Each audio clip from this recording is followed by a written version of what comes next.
Yo everybody, I'm Jamel, spelled Jamal, pronounced Jamel. We're in the middle of one of my favorite seasons of the year, and that's Easter. Why do I love it so much? Well, let me tell you why. Because Easter has the best candy. And no, I'm not talking about Peeps. I'm talking about the fact that when it's Easter, they change the shape of all traditional candy bars, right? And an Easter Twix is the best Twix. Because they change it to like be an egg shaped, and then the proportions are different, but better, I'm just telling you. And of course, getting together with family and friends. I love Easter because it gives us a chance to learn more about who Jesus really is. In fact, that's what this series is all about. It's called Who is Jesus? And in it, we're discovering more and more about who Jesus is and what he means to us. So, before we get into that, have you ever thought about something that would make your life really fun? I mean, really, take a second, think about it. I'll wait.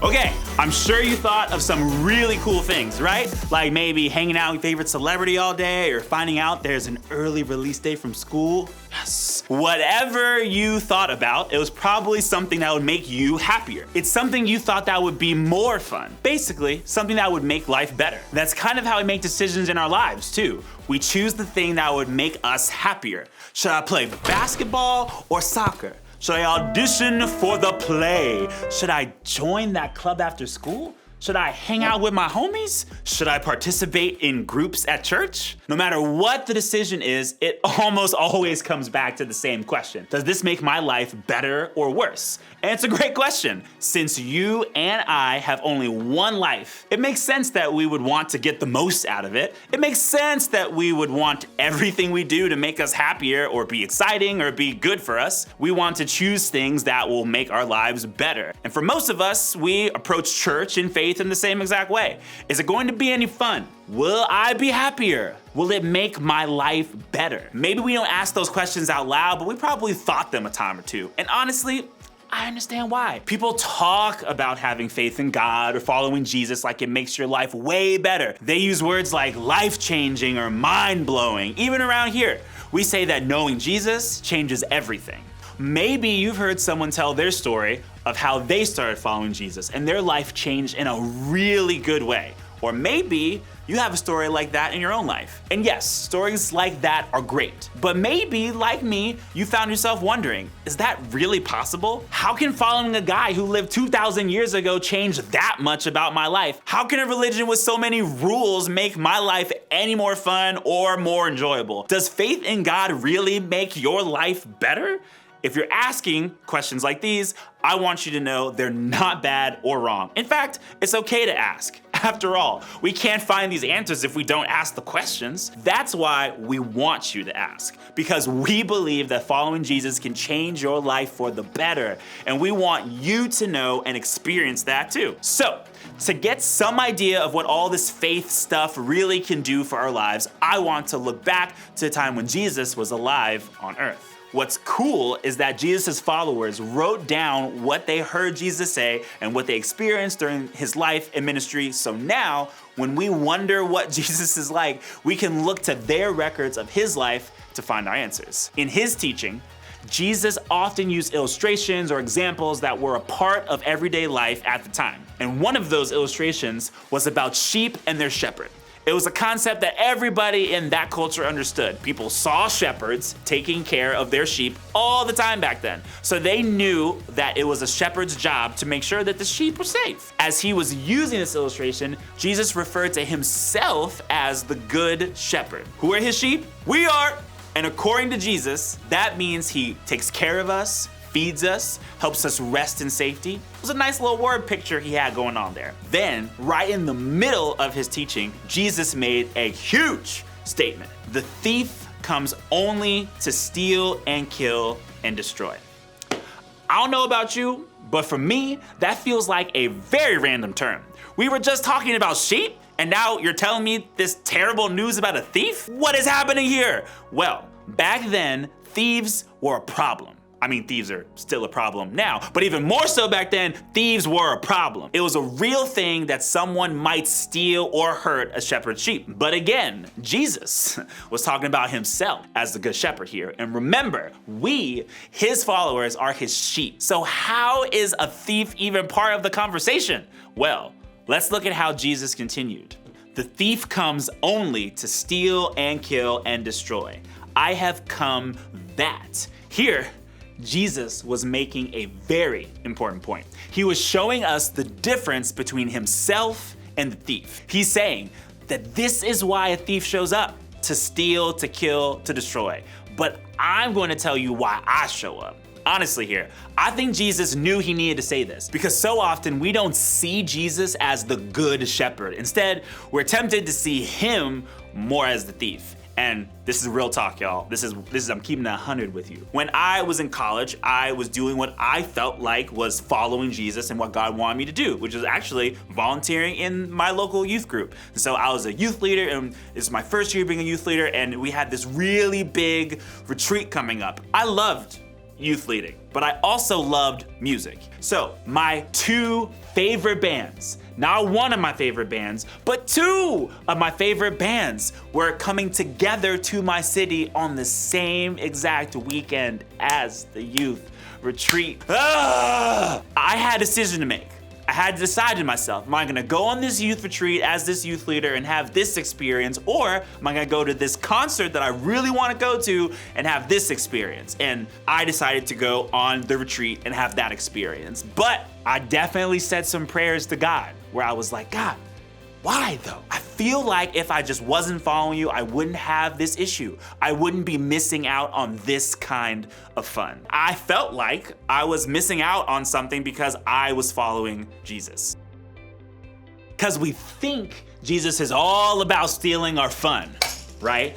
You're like, oh goodness, here comes Jesus taking all of our fun away and dumping it somewhere else, you know what I'm saying?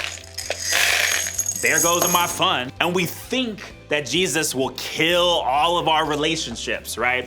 Here comes Jesus making my relationships nowhere near as fun as they could have been. And we think that Jesus will destroy what we really want. Like, I got these wants, Jesus, but no, you want me to do these other things that I maybe don't really want? Okay, Jesus, fine. And we think that Jesus wants us to make choices that cause us to miss out on stuff. Like, I'm trying to do this, Jesus, but Jesus is like, nah, you're gonna have to miss out on that thing. And we get to this point where we worry that if we follow Jesus, some part of our lives will be stolen, killed, or destroyed. We'll have to give up on our dreams. We'll have to give away everything that we really want.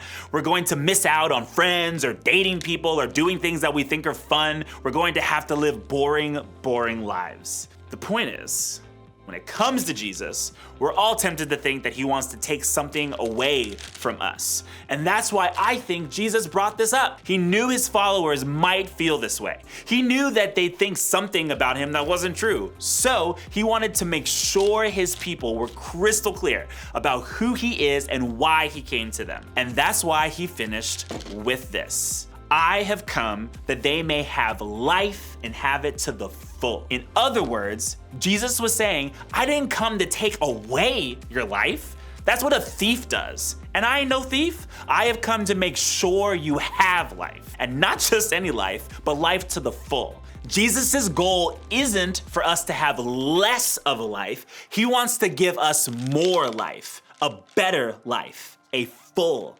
life. Now, does that mean that we get everything we want? That everybody will like us back? That we'll have 1 million friends? That God will rain down Doritos, spicy nacho, because that's the best, from the sky so that we never run out? Man, I wish, because I love me some spicy Doritos. Probably not. Does it mean we'll never get bored, never get our feelings hurt, never feel pain? Nope. But it does mean that we can trust that even in difficult times, Jesus isn't trying to take anything away from our lives. Instead, we can trust that he wants to lead us in a good direction. It means we can trust that he will lead us towards more of what we really want in life. Things like more fun, Okay, maybe you never thought about it this way, but did you know that God actually invented fun? God created the part of your brain that lights up when you're having a blast with your soccer team or hanging out with your homies. Happiness and enjoyment were God's ideas, y'all. Jesus didn't come to take away our opportunities to have a good time. Instead, he says, let me show you a way to live that brings more joy, bigger joy, joy that doesn't fall apart just because you had one bad day. The goal was never less fun, it was more.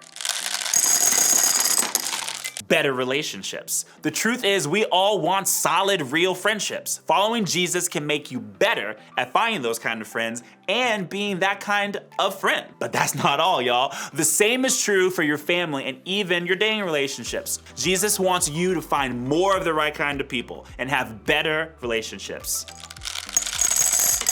Oh yeah, oh yeah. Things like what you really want. What if Jesus wants to help you discover what you want most in life? That might mean more than just giving you what you want right now. Of course, things might not go exactly how you want them to go all the time, but following Jesus leads to more joy, more peace, more real friends, more real adventures, more fun. More of the good stuff that makes life awesome.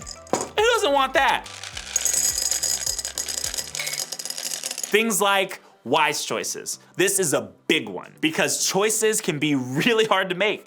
How are we supposed to always know what is good for you or not so good for you? Wise or unwise? Helpful or unhelpful? The good news is that Jesus wants to give you wisdom to make those choices. He wants to help you choose what's good and wise and helpful for your life so that you can experience a life that is bigger and better because of it.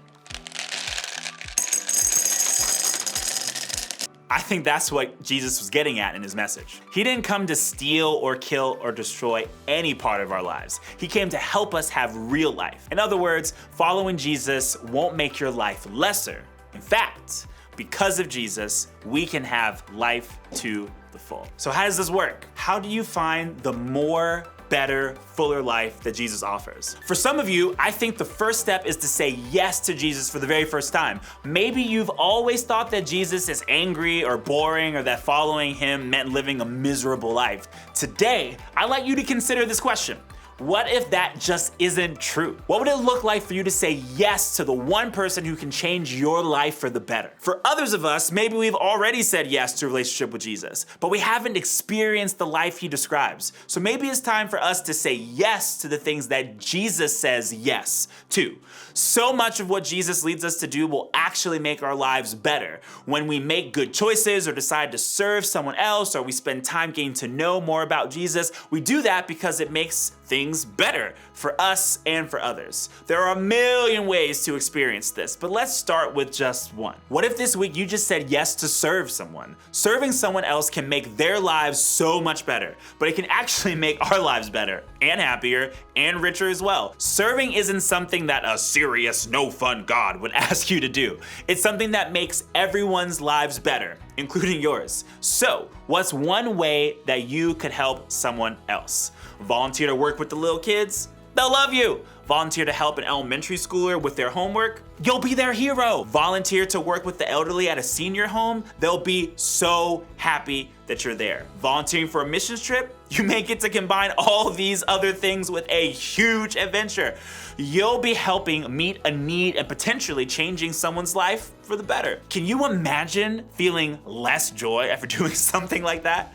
Remember, because of Jesus, we can have life to the full. Listen, I get people don't always talk about Jesus like this. Sometimes you hear stories from people who follow Jesus that make it seem like it's all rules and no fun at all. That's why this question, who is Jesus, is mad important for everyone to ask, because we want you to know and experience who Jesus really is. We want you to have the full life that he promises. I'd love for you to talk about this very thing with your group today. Groups are a great place to talk about your questions with people who want to help and encourage you in your faith so that you can see how following Jesus makes your life better. My life's gonna be better after I have one of these gumball things, green.